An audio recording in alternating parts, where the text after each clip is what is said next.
dengan NIM 234000008. Di sini saya ingin membuat video konseling pranikah untuk memenuhi tugas UAS mata kuliah asuhan kebidanan pranikah dan prakonsepsi. Selamat menonton.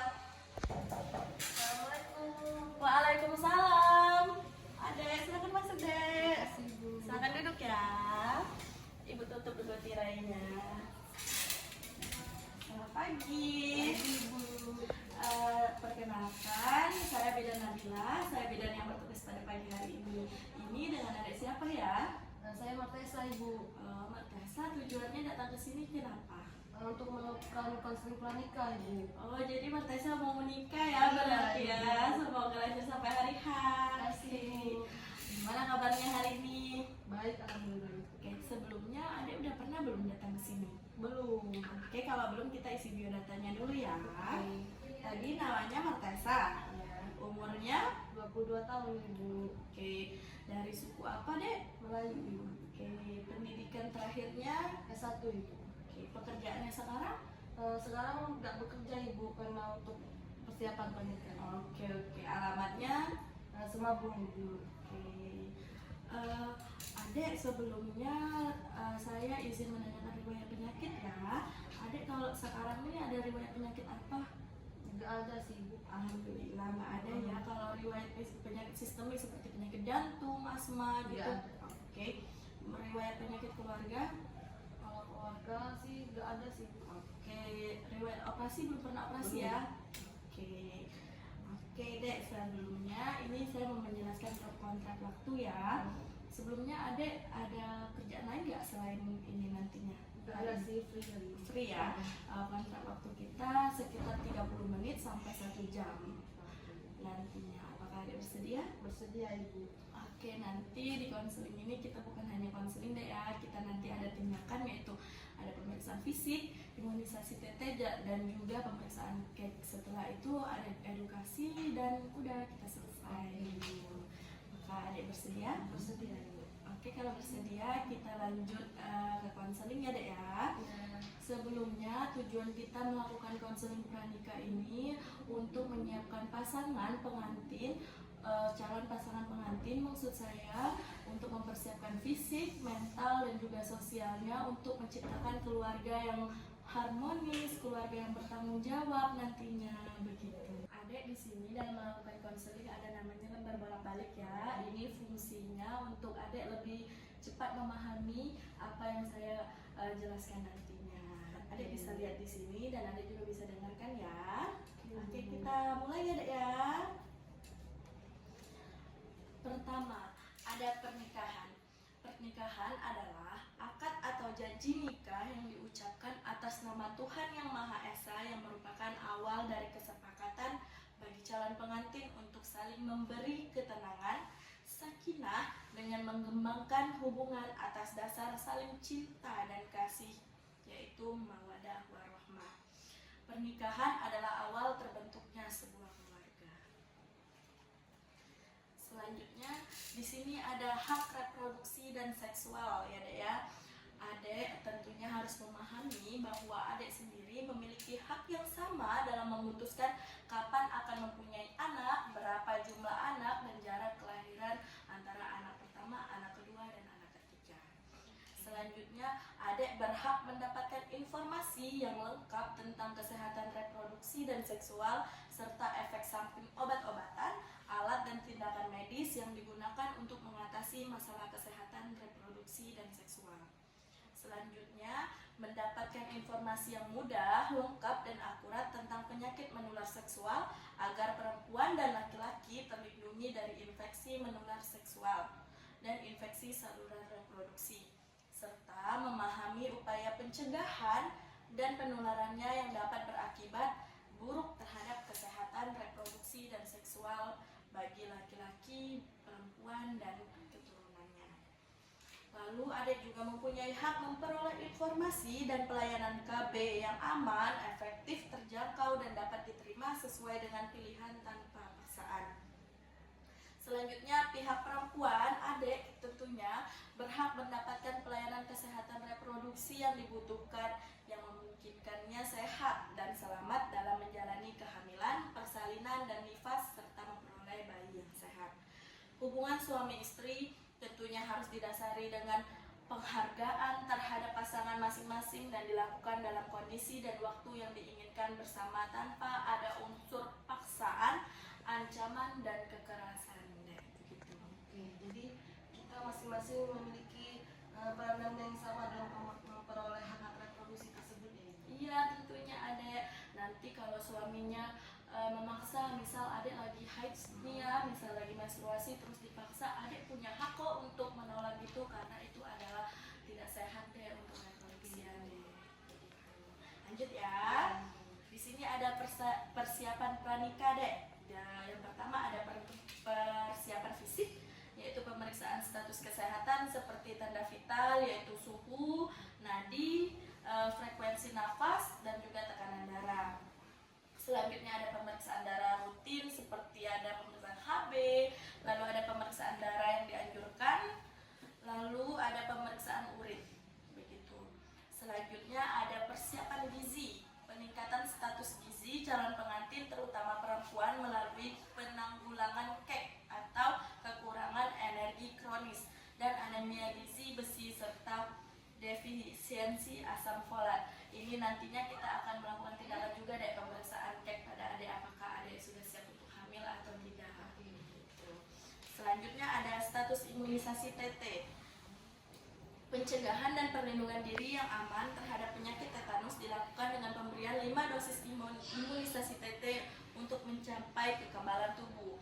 5 kalinya itu dalam seumur hidup ya dek ya. Pertama pas kita masih bayi, lalu pas SD 2 kali, lalu ini nantinya saya suntikan kepada adik sepranikahnya dan nanti pada saat hamil. Begitu. Selanjutnya menjaga kebersihan organ reproduksi. Sebaiknya pakaian dalam itu diganti minimal 2 kali deh. Adik sebelumnya ganti berapa kali pakaian dalam? 2 kali sih. Oke, baik, berarti ya tidak menggunakan pakaian dalam yang ketat dan berbahan non sintetik. Apakah adik pakai yang ketat? Enggak sih, pakai bahan katun sih. Oke. Selanjutnya membersihkan organ reproduksi luar dari depan ke belakang dengan menggunakan air bersih dan dikeringkan menggunakan handuk dan tisu. Selanjutnya pakailah handuk yang bersih, kering, tidak lembab atau bau. Lalu khusus untuk perempuan nih, tidak boleh terlalu sering menggunakan cairan pembilas vagina deh, yang pH-nya tinggi itu nggak boleh. Lalu jangan memakai pembalut tipis dalam waktu lama. Pergunakan pembalut ketika menstruasi dan diganti paling lama setiap 4 jam sekali. Bagi perempuan yang sering keputihan, ada sering nggak keputihan? Enggak sih, Kak. Oke. Kalau dia sering keputihan yang berbau atau yang agak warnanya agak lain itu disarankan datang ke petugas kesehatannya deh ya. Oke. Kita lanjut ya. Di sini ada tindak kekerasan yang mengganggu pernikahan deh. Pernikahan ideal dapat terjadi ketika perempuan dan laki-laki saling menghormati dan menghargai satu sama lain. Akan tetapi apabila hal di atas tidak terjadi, maka hal-hal yang harus dihindari dalam pernikahan adalah melakukan yang pertama, kekerasan secara fisik, misalnya memukul, menendang, menampar, menjambak rambut, menyundut dengan rokok atau melukai. Begitu. Yang kedua ada kekerasan secara psikis, yaitu menghina, mengeluarkan komentar-komentar yang merendahkan, melarang istri mengunjungi saudara atau teman-temannya, mengancam istri, mencaci maki istri, itu juga termasuk dari kekerasan secara psikis. Kemudian selanjutnya ada kekerasan seksual, misalnya memaksa dan menuntut berhubungan seksual seperti yang saya bilang tadi ya dek ya. Adik ada hak kok untuk menolak kalau adik lagi gak mau. Selanjutnya ada penelantaran, misalnya tidak memberi nafkah istri, melarang istri bekerja tetapi uang dia nggak cukup untuk kehidupan sehari-hari, itu adalah bentuk penelantaran sih.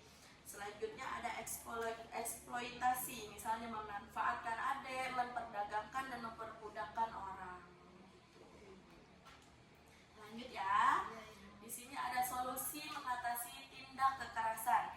Apabila hal-hal yang saya jelaskan tadi terjadi, maka sebaiknya baik suami maupun istri berupaya mencari solusi dengan terlebih dahulu dengan berdialog. Apabila hal ini terjadi, maka langkah-langkah yang dilakukan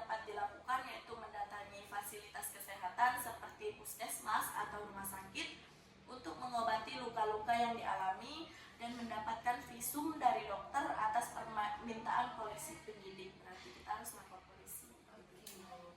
Selanjutnya menceritakan kejadian kepada keluarga, teman dekat, ataupun kepada kerabat-kerabat kita deh, untuk kita mendapatkan dukungan sosial begitu. Selanjutnya tentunya kita harus melapor ke polisi. Begitu ya. Lalu selanjutnya mendapatkan pendampingan dari tokoh agama seperti lembaga swadaya masyarakat, psikolog, atau lembaga bantuan hukum. Jadi kita juga butuh bantuan orang lain ya. Iya, kita harus berani berbicara untuk bisa mendapatkan hak-hak kita tadi deh. Selanjutnya di sini ada bentuk ketidaksetaraan gender dalam rumah tangga. Yang pertama itu ada stereotipi, yaitu pelabelan kepada perempuan atau laki-laki. Misalnya laki-laki kuat, perempuan lemah, perempuan emosional, laki-laki rasional. Itu adalah bentuk ketidaksetaraan gender. Lalu ada subordinasi, yaitu yang diutamakan adalah laki-laki terlebih dahulu baru perempuan. Lalu dia ada marginalisasi, perempuan ditempatkan sebagai orang yang tidak memiliki peran penting. Kamu itu nggak penting, nanti aja lah begitu. Sering terjadi kan di masyarakat begitu kan. Lalu ada beban ganda, beban pekerjaan perempuan lebih lama dan lebih banyak. Perempuan dituntut menjadi ibu rumah tangga sekaligus pencari nafkah keluarga. Itu tak boleh deh. Ya, kebanyakan seperti itu ya. Iya, kita udah kerja di rumah terus kita dituntut juga kan untuk bekerja mencari uang gitu. Lanjut ya. Di sini ada organ-organ reproduksi perempuan. Yang pertama di situ bisa ada lihat ya, ada ovarium atau indung telur. Organ yang terletak di kiri dan kanan rahim di ujung saluran telur, fimbriae yang berumbai-umbai itu dek, dan terletak di rongga pinggul. Indung telur berfungsi mengeluarkan sel telur atau ovum. Sebulan sekali indung telur kiri dan kanan secara bergiliran mengeluarkan sel telur. Sel telur adalah sel yang dihasilkan oleh indung telur yang dapat dibuahi oleh sperma, sehingga terjadi konsepsi atau pembuahan. Bila tidak dibuahi, sel telur akan ikut keluar bersama darah saat menstruasi. Ya, deh begitu deh. Lalu ada tuba falopi atau saluran telur. Saluran di kiri dan kanan rahim yang berfungsi untuk dilalui oleh sel telur dan indung telur menuju rahim. Yang ketiga ada fimbriae atau yang umbai-umbai itu dapat dianalogikan dengan jari-jari tangan. Bentuknya seperti jari-jari tangan kan? Ini ya. Iya, itu dia deh. Umbai-umbai ini berfungsi untuk menangkap sel telur yang dikeluarkan dari indung telur.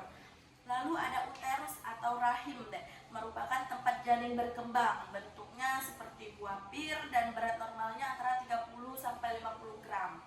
Pada saat tidak hamil, besar rahim kurang lebih sebesar telur ayam kampung. Dindingnya terdiri dari yang pertama ada lapisan parametrium, merupakan lapisan paling luar dan yang berhubungan dengan rongga perut. Yang kedua ada lapisan myometrium, merupakan lapisan yang berfungsi mendorong bayi keluar pada proses persalinan atau kontraksi. Yang selanjutnya ada lapisan endometrium, merupakan lapisan rahim, tempat menempelnya sel telur yang sudah dibuahi. Lapisan ini terdiri dari lapisan kelenjar yang berisi pembuluh darah.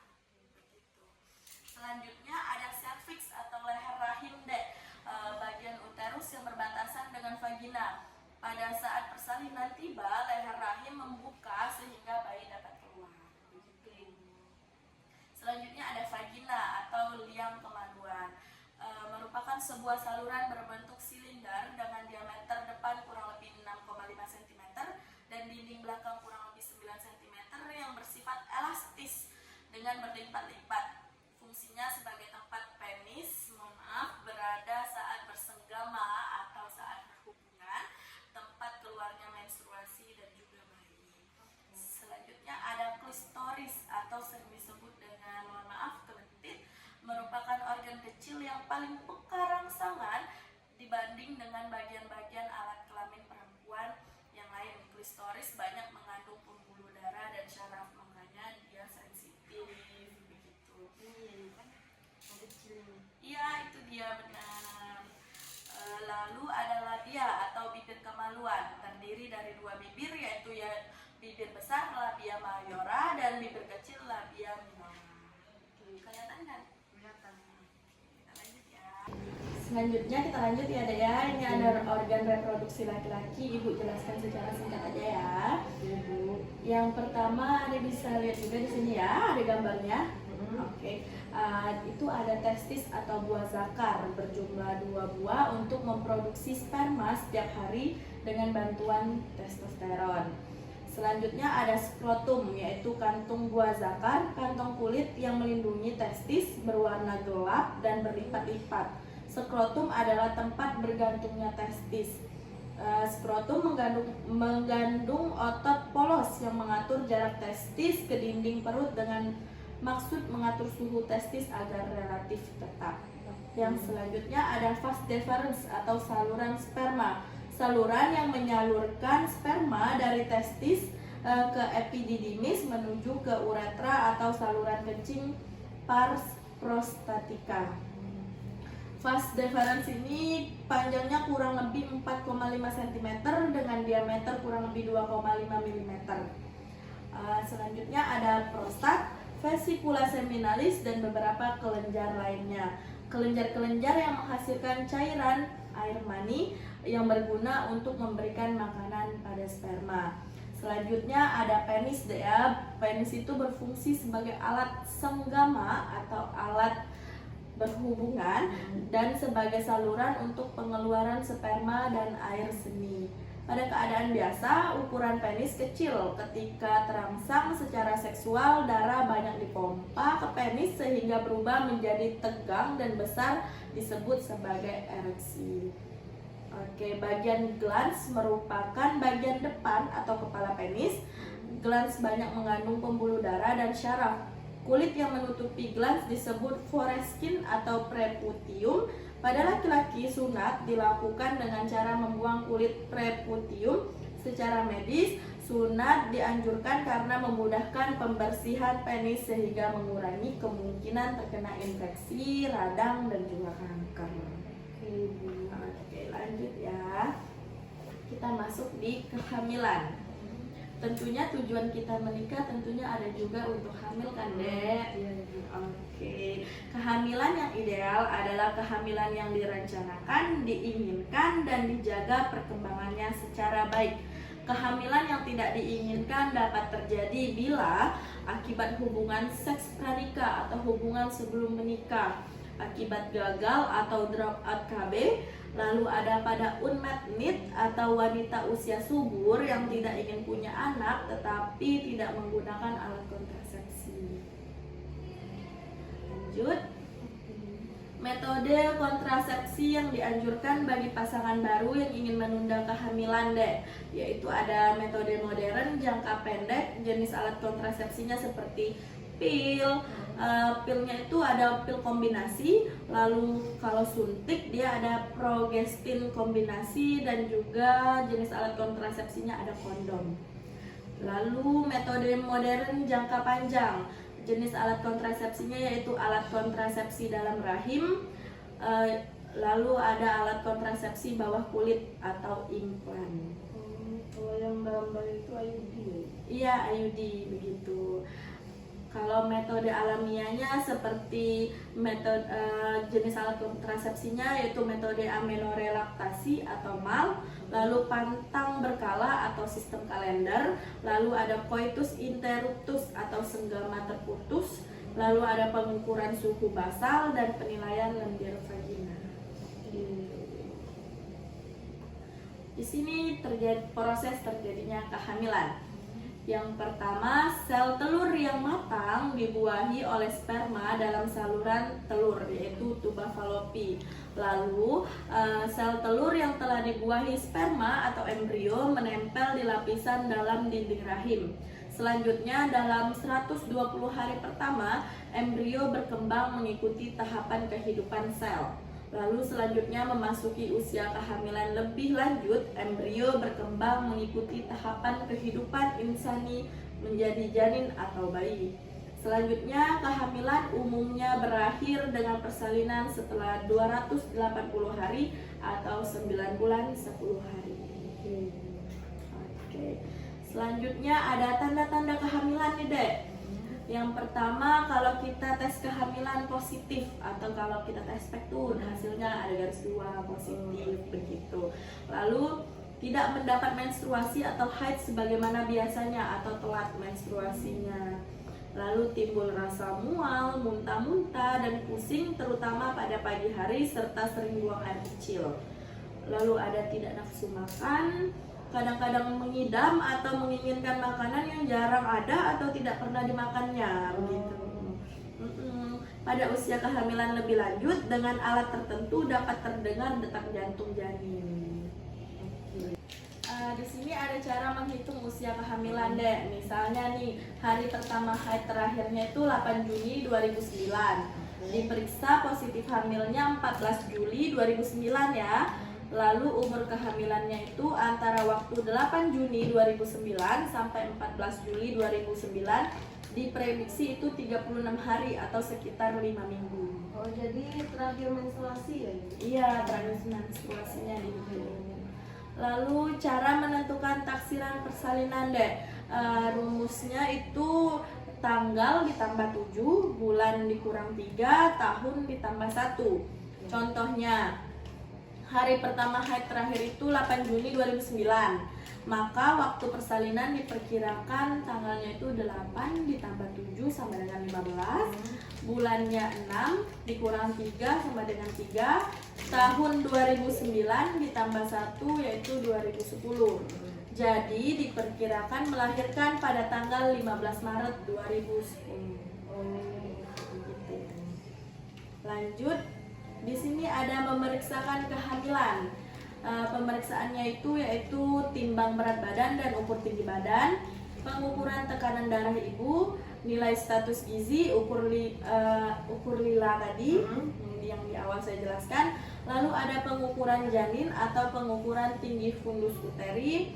Selanjutnya ada tentukan persentase janin dan denyut jantung janin. Selanjutnya ada penilaian status imunisasi TT, kita imunisasi lagi nantinya. Lalu ada tablet tambah darah kurang lebih 90 tablet nantinya. Lalu ada tes laboratorium, tata laksana kasus dan juga tatap muka atau konseling tentang kehamilan. Oke, lanjut. Di sini ada menjaga kehamilan. Jangan kelelahan dan mengangkat benda berat. Berbaring selama 1 jam pada siang hari, usahakan dengan kaki lebih tinggi dari perut. Tidur cukup 9-10 jam, tidur terlentang pada saat hamil muda, tidur miring pada kehamilan lanjut. Berpakaian longgar yang menyerap keringat, memakai kutang yang dapat menahan payudara yang membesar, serta memakai alas kaki yang nyaman. Selanjutnya ada posisi hubungan seks perlu diatur agar tidak menekan perut ibu. Boleh kok seks pada saat hamil, tetapi itu harus diatur posisinya supaya nggak kena perut ibu. Begitu. Lalu beraktivitas fisik dengan berjalan kaki selama kurang lebih 30-60 menit tiap harinya atau berolahraga ringan seperti senam hamil, tapi harus dilakukan dengan hati-hati begitu. Selanjutnya ada hindari berdekatan dengan orang yang sedang sakit menular dan orang yang merokok. Pemakaian obat harus sesuai dengan petunjuk dokter. Makanan bergizi seimbang termasuk sayur, buah 3-5 porsi seharinya. Oke. Ini ada menu selama kehamilan. Kehamilan di 1-3 bulan itu makan dalam porsi kecil tapi sering. Makan makanan yang mudah dicerna dan menghindari makanan yang merangsang seperti rasa pedas, asam. Itu nantinya bisa sakit emah atau sakit perut, diare begitu. Lalu makan makanan yang segar, berserat, sedikit lemak dan banyak mengandung cairan maupun karbohidrat. Minum air putih lebih banyak termasuk 1 gelas susu sehari. Selanjutnya di kehamilan 4-6 bulan, makan ditambah kira-kira 1 piring perharinya. Makan makanan yang mengandung protein seperti ikan, daging, telur, tahu, tempe, oncom, atau kacang-kacangan. Protein dibutuhkan untuk pertumbuhan kulit, rambut, dan kuku calon dedek bayinya. Diperlukan juga zat gizi lain seperti mineral dan vitamin. Tambahan zat kapur dibutuhkan untuk persediaan pembentukan gigi setelah bayi lahir. makanan yang mengandung zat kapur, misalnya susu, ikan teri, kacang, dan sayuran hijau. Minum air putih lebih banyak tentunya, termasuk 1 gelas susu sehari. Begitu. Selanjutnya di usia trimester ketiga, ibu hamil yang usianya 7-9 bulan, makan ditambah kira-kira 1 piring lagi perharinya, makan makanan yang mengandung protein seperti tadi, lalu diperlukan juga zat gizi lain, mineral dan vitaminnya, dan tambahan zat kapur seperti tadi juga ya. Gitu. Lanjut ya. Ini ada kehamilan dan persalinan yang beresiko. Kehamilan berisiko tinggi biasanya terjadi karena faktor 4 terlalu dan 3 terlambat. 4 terlalu yaitu terlalu muda untuk hamil, kurang dari 20 tahun umurnya dek, rahimnya belum siap dek untuk menampungnya, begitu. Lalu terlalu tua untuk hamil, lebih dari 35 tahun, dan juga terlalu sering hamil, anak lebih dari 3, terlalu dekat atau rapat jarak kehamilannya antara anak 1 dan anak 2, anak 2 dan anak 3, begitu. 3 terlambatnya yaitu terlambat mengambil keputusan untuk mencari upaya medis kedaruratan, lalu terlambat tiba di fasilitas kesehatan, terlambat mendapat pertolongan medis yang ada kurang, begitu. Selanjutnya ada tanda-tanda bahaya kehamilan. Perdarahan waktu hamil walaupun hanya sedikit, bengkak di kaki, tangan atau wajah disertai sakit kepala atau pejang, demam atau panas tinggi lebih dari 2 hari, keluar cairan ketuban sebelum tiba saat melahirkan, muntah terus dan tidak mau makan, berat badan yang tidak naik pada trimester 2-3, bayi di kandungan gerakannya berkurang atau tidak bergerak sama sekali. Apabila terdapat salah satu atau beberapa tanda bahaya tersebut, segera mintalah pertolongan ke tenaga kesehatan. Kondisi emosional ibu hamil nih, ibu hamil tuh mudah tersinggung dek, sensitif, uring-uringan, manja, mudah marah, tidak semangat, overthinking, begitu. Perasaan mudah lelah, tidak mau makan, tidak bisa tidur nyenyak, tidak nyaman, merasa sesak. Hal-hal tersebut disebabkan oleh adanya perubahan kondisi fisiknya, begitu. Kondisi fisiknya mungkin tiba-tiba badannya kan menggemuk, jadinya dia tuh merasa tidak pede, jadi nggak mau lagi makan, gitu. Selanjutnya ada mencemaskan perubahan fisiknya, khawatir terhadap perkembangan bayinya dalam rahim, khawatir bila bayinya mohon maaf meninggal atau cacat, merasa belum siap menjadi orang tua dan belum siap secara ekonomi, ingin diperhatikan pada waktu mengidam, menginginkan makanan-makanan yang mungkin tidak pada musimnya, seperti tidak musim mangga tapi pengennya mangga, gitu. Jadi kan suaminya harus nyari, gitu. Lanjut, ada tips relaksasi ibu hamil. Ibu dapat melakukan relaksasi sederhana sehingga menimbulkan perasaan nyaman. Relaksasi dilakukan 1 kali dalam sehari selama 20 menit. Ketika ibu merasa santai, ajarkan untuk menenangkan pikirannya dengan meminta si ibu membayangkan dirinya berada di sebuah tempat yang nyaman, tempat yang pernah dikenalnya dan disukainya. Misalnya merasa sedang berada di pantai yang tenang atau mendengarkan musik yang lembut. Begitu, sesederhana itu sih. Selanjutnya ada program perencanaan persalinan dan pencegahan komplikasi P4K dan buku kesehatan ibu dan anak atau KIA. Bagi ibu hamil diberikan buku KIA. Buku KIA berisi catatan kesehatan ibu hamil, bersalin dan nifas dan anak bayi baru lahir, dan buku KIA tersedia di fasilitas kesehatan seperti posyandu, poskesdes, puskesmas, bidan, dokter praktik, rumah bersalin dan rumah sakit. Selanjutnya ada stiker P4K ditempel di pintu atau jendela depan rumah ibu hamil. Sering kan melihat kalau kayak gitu kan. Tujuan dari P4K ini adalah terdatanya sasaran ibu hamil dan terpasangnya stiker P4K di rumah ibu hamil agar diketahui lokasi tempat tinggal ibu hamil, identitas ibu hamil, taksiran persalinan, penolong persalinan, pendamping persalinan, fasilitas tempat persalinan, calon donor darah, transportasi yang akan digunakan serta pembiayaan. Selanjutnya adanya perencanaan persalinan termasuk pemakaian metode KP pasca melahirkan yang disepakati ibu hamil, suami, keluarga, dan bidan. Terlaksananya pengambilan keputusan yang cepat dan tepat bila terjadi komplikasi selama kehamilan. persalinan dan nifas, adanya dukungan dari tokoh masyarakat, kader, dan juga dukun. Selanjutnya tanda-tanda ibu melahirkan. Perut mulas secara teratur, mulasnya sering dan lama, keluar lendir bercampur darah dari jalan lahir, keluar air ketuban dari jalan lahir. Bayinya biasanya lahir 12 jam sejak mulas teratur yang pertama. Begitu. Selanjutnya ada persalinan ditolong petugas kesehatan. Tenaga kesehatan merupakan orang yang sudah terampil dalam membantu persalinan sehingga keselamatan ibu dan bayi lebih terjamin. Apabila terdapat kelainan akan cepat diketahui dan segera dapat ditolong atau dirujuk ke puskesmas atau rumah sakit. Persalinan yang ditolong oleh tenaga kesehatan menggunakan peralatan yang aman, bersih, dan steril sehingga mencegah terjadinya infeksi dan bahaya kesehatan lainnya. Selanjutnya ada perawatan pasca persalinan. Melakukan perawatan tali pusar dengan kasa bersih, kering, dan steril setiap hari sampai tali pusat lepas. Pemberian imunisasi hepatitis B, BCG, dan polio bagi bayi. Lalu memeriksa kesehatan ibu dan bayi baru lahir pada tenaga kesehatan minimal 4 kali dalam bulan pertama sesudah melahirkan. Meminum 1 kapsul vitamin A merah segera setelah melahirkan dan 1 lagi setelah 24 jam. Selanjutnya segera melaporkan kelahiran kepada kader desa Wisma atau Posyandu. Selanjutnya dianjurkan untuk menggunakan kontrasepsi setelah melahirkan yang bertujuan untuk mencegah terjadinya kehamilan yang tidak diinginkan.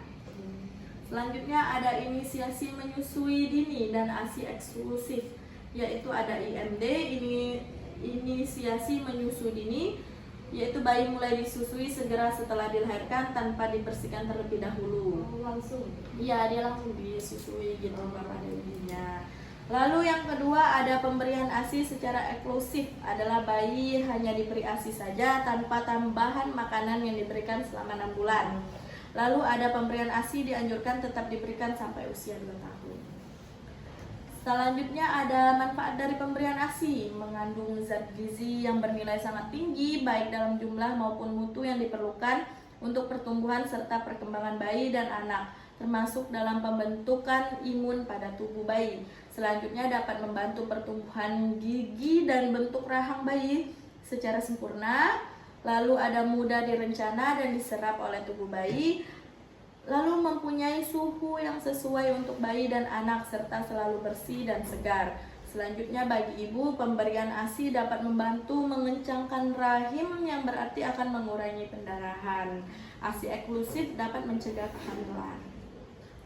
Di sini ada infeksi menular seksual atau disingkat dengan IMS.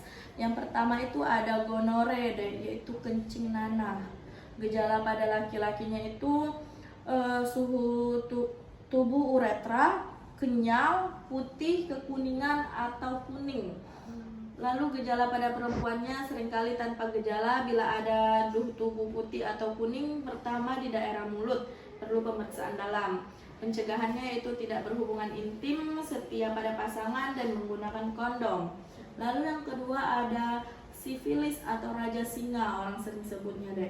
Gejalanya itu luka atau koreng, jumlahnya biasa 1, bulat atau lonjong, dasar bersih dengan perabaan kenyal sampai keras, tidak ada rasa nyeri pada penekanan. Kelenjar getah bening dilipat, paha bagian dalam membesar, kenyal, juga tidak nyeri pada penekanan. Pencegahannya yaitu tidak berhubungan intim, setia pada pasangan, menggunakan kondom. Yang terakhir ada herpes genitalis. Gejalanya herpes genitalis pertama itu diawali dengan bintil, lentingan, luka atau erosi berkelompok di atas dasar kemerahan, sangat nyeri, pembesaran kelenjar lipat paha, kenyal, dan disertai dengan gejala sistemik. Selanjutnya ada herpes genital kambuhan, timbul bila ada faktor stres pikiran, senggama berlebihan, kelelahan, dan lain-lain. Pencegahannya yaitu tidak berhubungan intim, setia pada pasangan, tentunya menggunakan kondom, dan hindari faktor pencetus. Langsung ada kelanjutannya deh ya. Di sini ada konjungtivis klamidiosis pada bayi baru lahir. Gejalanya mata sembab, kemerahan uni atau bilateral dengan ada tubuh mata dengan nanah yang tidak terlalu banyak. Pencegahannya yaitu memberikan chloramphenicol tetes mata, dosis 4x1 tetes atau garamisin tetes mata 2x1 tetes setelah bayi baru lahir. Konjungtivis gonore pada bayi baru lahir. Gejalanya yaitu mata sembab, kemerahan uni bilateral dengan ada tubuh mata yang bernanah. Pencegahannya pemberian seperti tadi, chloramphenicol tetes mata, dosisnya sama 4x1 tetes atau garamisin tetes mata 2x1 tetes setelah bayi lahir. Yang selanjutnya ada kondilomata acuminata, jengger ayam. Gejalanya itu bentuknya datar atau flat, bentuk papul, bentuk verikosa, terutama pada daerah yang lembab. Pada wanita dapat menimbulkan kanker mulut rahim. Pencegahannya tidak berhubungan intim, setia pada pasangan, menggunakan kondom, dan jaga kebersihan alat kelamin. Di sini ada infeksi saluran reproduksi atau ISR. Candidosis vaginalis, gejala klinisnya yaitu pruritus vulva, inflamasi pada introitus dan labia disertai edema atau fisura.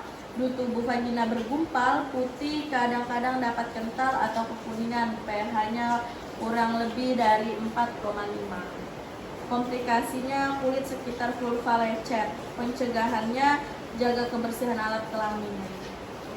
Selanjutnya ada vaginosis bakterial. Masa inkubasinya yaitu beberapa hari sampai 4 minggu. Gejala klinisnya vagina berbau amis, terutama setelah senggama atau setelah berhubungan. Tubuh vagina tidak terlalu banyak, homogen, putih keabu-abuan, melekat pada dinding vagina, tidak ada tanda inflamasi. pH vaginanya kurang lebih 4,7. Komplikasinya pada perempuan hamil dapat menyebabkan ketuban berjanin, kelahiran prematur, bayi berat badan lahir rendah. Selanjutnya ada trichomoniasis. Masa inkubasinya beberapa hari sampai 4 minggu. Gejala klinisnya tubuh vagina homogen, banyak purulen, kadang-kadang berbusa, mukosa vagina erythema, berbau seperti ikan busuk, dapat disertai pruritus vulva, pH vaginanya kurang lebih 5,0. Komplikasinya pada perempuan hamil dapat menyebabkan partus prematur, bayi berat badan lahir rendah. Selanjutnya ada HIV dan AIDS. HIV yaitu Human Immunodeficiency Virus, merupakan kuman atau virus penyebab AIDS. AIDS yaitu Acquired Immune Deficient Syndrome, adalah kumpulan gejala atau penyakit akibat menurunnya kekebalan tubuh yang didapat dari infeksi HIV. Di sini ada penularan HIV dan AIDS. Infeksi HIV ditularkan melalui pertukaran cairan tubuh manusia. Beberapa cara yang beresiko mengeluarkan HIV diantaranya hubungan seks tidak aman. Lalu HIV dapat menular melalui transfusi darah yang mengandung HIV atau melalui alat suntik atau alat tindakan medis yang tercemar HIV. Selanjutnya, selain dari jarum suntik, para pengguna narkoba suntik bergantian juga beresiko tertular HIV. HIV menular dari ibu ke bayi pada saat kehamilan, persalinan, dan ketika menyusui. Selanjutnya, HIV itu tidak menular melalui makan, minum bersama, memakai peralatan makan atau minum mereka, bersentuhan, berjabat tangan, berpelukan, hidup serumah, menggunakan WC atau toilet bersama, berenang bersama, bergantian pakaian, handuk, sapu tangan, hubungan sosial lainnya, gigitan serangga. Selanjutnya, waspada HIV tidak menunjukkan gejala. Setelah seseorang terinfeksi HIV, dia terlihat biasa saja, seperti halnya orang lain karena tidak menunjukkan gejala klinis, tetapi orang tersebut bisa menularkan virus HIV melalui penularan cairan tubuh, darah, sperma, cairan vagina, dan ASI. Hal ini bisa terjadi selama 5-10 tahun. Setelah itu, orang tersebut mulai menunjukkan kumpulan gejala akibat menurunnya sistem kekebalan tubuh setelah terinfeksi HIV. Cegah HIV dan AIDS. Yang pertama, saling setia tentunya, masing-masing setia pada pasangan dan tidak melakukan hubungan seks dengan orang lain. yaitu yang kedua menggunakan kondom, lalu hindari penggunaan narkoba dan suntik, penggunaan alat-alat yang steril. Selanjutnya ada kanker pada perempuan. Kanker leher rahim serviks merupakan kanker pembunuh perempuan nomor 2 di dunia setelah kanker payudara. Di Indonesia, kanker leher rahim bahkan menduduki peringkat pertama pembunuh perempuan. Kanker leher rahim maupun kanker payudara yang sudah masuk ke stadium lanjut sering menyebabkan kematian dalam jangka waktu relatif cepat. Oleh karena itu, sangat penting untuk mendeteksi kanker sejak dini. Di sini ada deteksi dini kanker leher rahim, yaitu dapat dilakukan dengan pap smear dan juga tes IVA. Deteksi dini kanker leher rahim dianjurkan untuk perempuan usia 30-50 tahun yang sudah berhubungan seksual dan dapat dilakukan 5 tahun sekali. Deteksi dini kanker leher rahim dapat dilakukan di dokter atau bidan, puskesmas, dan juga rumah sakit. Pada stadium awal, umumnya kanker leher rahim tidak memiliki gejala. Pada stadium lanjut, gejalanya antara lain seperti pendarahan pasca senggama, pasca berhubungan, pendarahan tidak normal dari vagina mulai bercak hingga menggumpal disertai bau busuk, keputihan berbau busuk, dan juga nyeri pinggang saat buang air kecil dan buang air besar. Selanjutnya di sini ada deteksi dini kanker payudara dengan cara sadari. Sadari itu adalah periksa payudara sendiri. Adek udah pernah mendengarnya atau udah pernah sadari? Oke. Sadari dilakukan pada saat setelah masa haid selesai. Langkah pertamanya mulai dengan melihat payudara Anda di cermin dengan posisi pundak tegap dan kedua tangan di pinggang. Yang harus dilihat itu payudara dari ukurannya, bentuk, dan warna yang bisa kamu ketahui. Lalu payudara dengan bentuk sempurna tanpa perubahan bentuk dan pembengkakan. Jika Anda melihat perubahan berikut ini, segera Anda ke dokter untuk berkonsultasi, seperti kulit mengkerut, terjadinya lipatan, ada tonjolan, puting berubah di posisi biasanya seperti tertarik ke dalam, kemerahan, nyeri ruam-ruam atau bengkak. Langkah keduanya yaitu sekarang angkat tangan dan amati jika ada perubahan-perubahan yang telah disebut pada langkah pertama. Di langkah ketiga yaitu saat bercermin, cermati apakah ada cairan yang keluar dari kedua puting, baik itu cairan bening seperti susu, berwarna kuning atau bercampur darah. Yang langkah keempatnya, rasakan payudara dengan cara berbaring, gunakan tangan kanan untuk merasakan payudara kiri, begitu sebaliknya.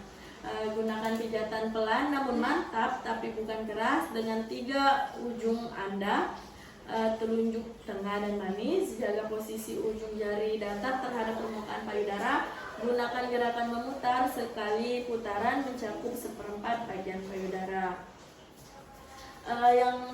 Buatlah pola memutar untuk memastikan Anda sudah memijat seluruh payudara Anda. Mulai dari puting, buat gerakan memutar semakin lama semakin besar sampai Anda mencapai bagian tepi payudara. Juga bisa membuat gerakan naik turun. Gerakan ini bagi sebagian besar perempuan dianggap lebih efektif. Pastikan merasakan seluruh jaringan payudara dari depan puting sampai bagian belakang. Gunakan pijatan ringan untuk kulit dan jaringan tepat di bawah kulit, pijatan sedang untuk bagian tengah payudara, dan pijatan kuat untuk jaringan bagian dalam. Saat Anda mencapai jaringan bagian dalam, Anda harus dapat merasakan tulang iga.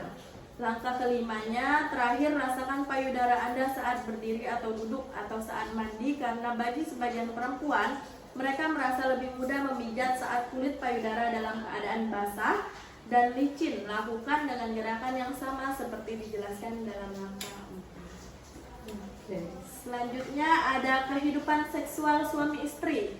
Kehidupan seksual dapat dipengaruhi oleh faktor fisik dan psikis. Kalau kedua faktor ini baik, fungsi seksual juga tentunya akan baik. Faktor fisik antara lain ada tidaknya penyakit, pola hidup atau sedang dalam pengobatan tertentu. Faktor psikis antara lain ada tidaknya stres, kejenuhan, serta suasana hubungan yang harmonis. Kemudian ada gangguan kehidupan seksual dapat terjadi pada suami ataupun istri pada perempuan. Komunikasikan apa yang menjadi kebutuhan seksual dari masing-masing pihak agar kedua pihak sama-sama puas tentunya. Selanjutnya ada gangguan seksual pada perempuan dan laki-laki. Pada perempuan yaitu adanya gangguan dorongan seksual, misalnya dorongan seksual hipoaktif atau hiperaktif. Yang kedua ada gangguan bangkitan seksual, yaitu vagina yang kurang mengeluarkan cairan meskipun sudah dalam keadaan cukup terangsang.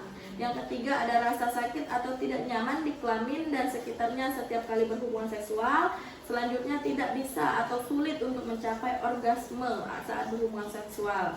Kalau pada laki-lakinya yaitu gangguan dorongan seksual, misalnya dorongan seksual hipoaktif sama seperti tadi dan hiperaktif.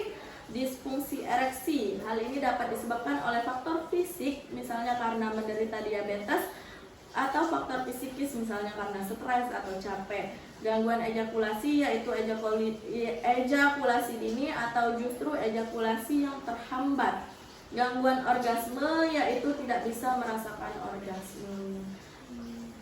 Di sini ada cara mencegah gangguan seksual. Yang pertama, selalu ingat bahwa kehidupan seksual adalah milik bersama dan dibina bersama pasangan. Bersikap dan bicaralah secara terbuka apa adanya. Masing-masing pasangan berhak tahu mana hal yang mereka suka dan mana hal yang tidak mereka suka. Jaga kesehatan tubuh dan jiwa dengan gaya hidup yang sehat, misalnya tidak merokok, kelola stres, tidur cukup, pola makan gizinya seimbang, dan berolahraga secara teratur. Jangan tergoda untuk menggunakan obat atau ramuan yang tidak jelas isi dan indikasinya. Lalu jagalah keseimbangan antara kesibukan dan rekreasi. Lalu selalu usahakan untuk memiliki waktu khusus hanya berdua bersama pasangan atau quality time. Lalu jangan melakukan hubungan seksual hanya sebagai hal yang rutin untuk menghindari kejenuhan. Komunikasikan dengan pasangan masing-masing sesuai kebutuhan. Jadi komunikasi itu penting ya? Iya, komunikasi itu tentunya penting dalam rumah tangga. Baik deh, lembar bolak-baliknya udah habis, sudah kita konselingkan tadi. Dari yang saya paparkan, apakah ada yang kurang jelas atau ada yang ingin ditanyakan mungkin? Tidak sih Kak, saya sudah jelas. Oke, kalau sudah jelas, tadi kan saya sudah menjelaskan masalah persiapan pranikah nih. Adek kalau mengamatinya tadi, itu apa saja sih persiapan pranikahnya? Persiapan pranikah yang saya amati tadi ada persiapan fisik yang pertama, kemudian ada persiapan gizi, kemudian melakukan imunisasi PT, kemudian yaitu menjaga kebersihan organ reproduksi. Oke, terima kasih banyak ya sudah mendengarkan dengan seksama. Bagus sekali jawabannya. Baik deh, kalau sudah selesai konselingnya kita lanjut ke tindakan ya. Sebelumnya saya jelaskan dulu ya prosedur terkait imunisasi PT-nya. Nantinya kita akan melakukan pemeriksaan fisik, pemeriksaan lila, cake atau tidaknya, dan juga imunisasi PT. Nantinya pada saat imunisasi PT tenang aja deh, nggak sakit kok, cuma agak panas aja endingnya. Tapi nantinya kalau terjadi pembengkakan saya sarankan untuk dikompres. Nanti juga kalau efek sampingnya sih ada deh kayak demam gitu, tapi mudah-mudahan di adiknya enggak. Kalau demam nantinya ibu akan kasih antibiotik dan juga paracetamol begitu. Oke, kita lanjut ya. Adik bersedia kan? Bersedia. Oke. Imunisasi TT ini sebelumnya fungsinya untuk menghindari virus tetanus toxoid dan juga mencegah kelainan pada saat ada hamil nanti, mencegah kelainan pada bayinya. Oke, kita lanjut ya Dek ya. Tindakan. Baik Dek, sebelumnya kita melakukan tes suhu dulu ya. Cek suhunya ya. Izin ya. Oke, sembari menunggu kita melakukan tensi tidak. Oke.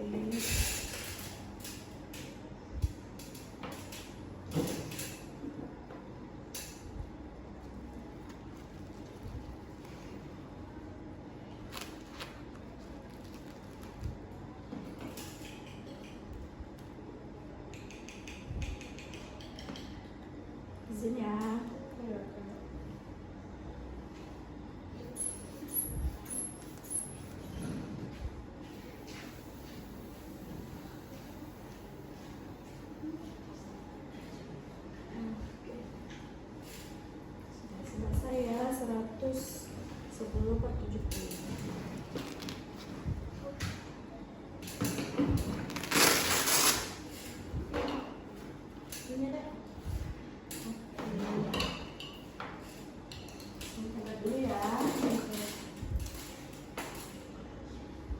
Senyumnya 36 derajat ya. Normal ya. Ya normal, alhamdulillah ya. Sekarang boleh tangannya saya mau periksa nanti. Oke, semuanya normal. Pernapasan juga normal.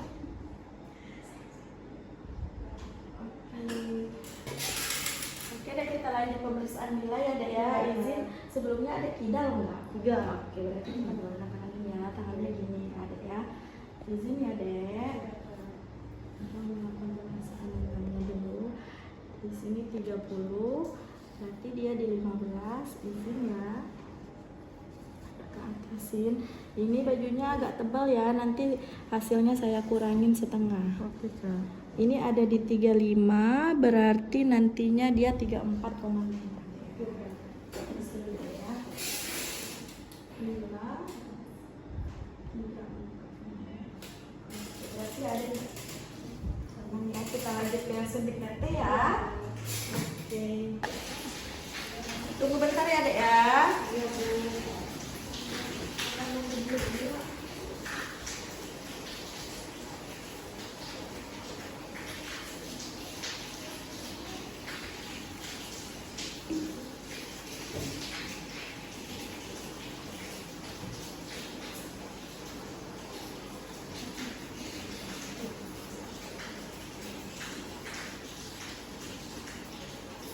Oke.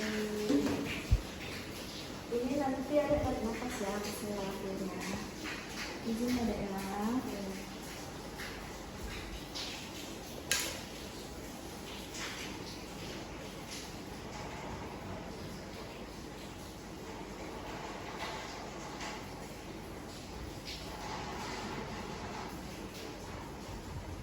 Ada darahnya, ada darahnya. Tarik nafas ya dek.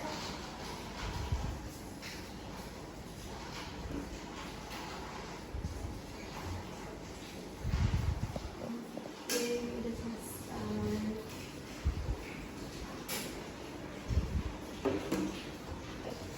Oke deh, kita udah selesai ya melakukan suntik TT-nya. Apa yang ada rasain panas nggak? Sakit nggak? Panas dikit.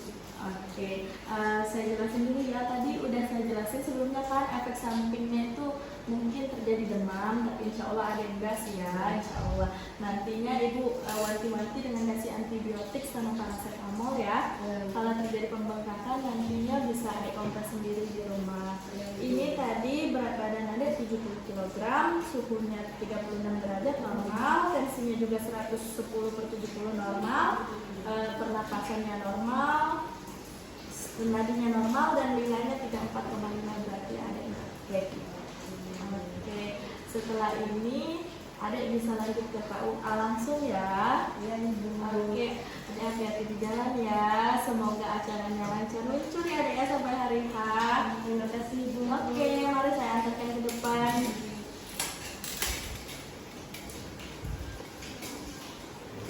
Hati-hati di jalan ya dek. Sekian video dari saya. Jika banyak kesalahan kata saya mohon maaf. Saya akhiri wabillahi taufiq wal hidayah. Wassalamualaikum warahmatullahi wabarakatuh.